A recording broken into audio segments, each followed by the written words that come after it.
siva intira. Oh, pitiole ngala hamini ko tuwada. Tiberda nukuna Pipama wakundana pengale Andu pianos Onina kinarkame Kapitoko manisi jalada Alkani kuya sitabe Wabe Wanti sitengale toko tira Hangani mamkubuin Ijako kesati kubatutin Mali pagkasta esite pagkata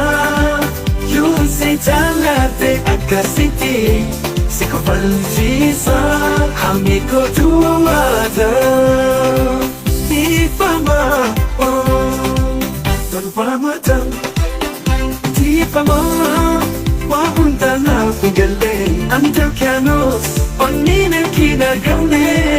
Kapito ko malisi jalada Alkani kuya sitabe Babe Ubulatang kutumata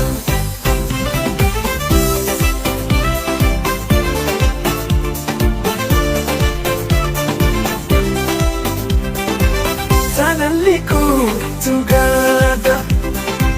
Garanku siwa ijira Ofiti amana Hamiko tuwada Pitama wapunta na pengale Andu kianos onina kinagame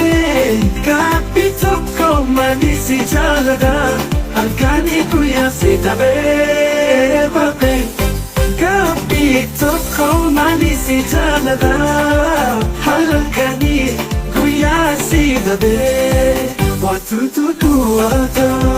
Ipama wapunta na pengale Andu kianos onina kinagame Kapitoko manisi jalada Tipama wapunta na pengale Andu kianos onina kinagame Kapitoko manisi jalada Tipama kuya sa iguya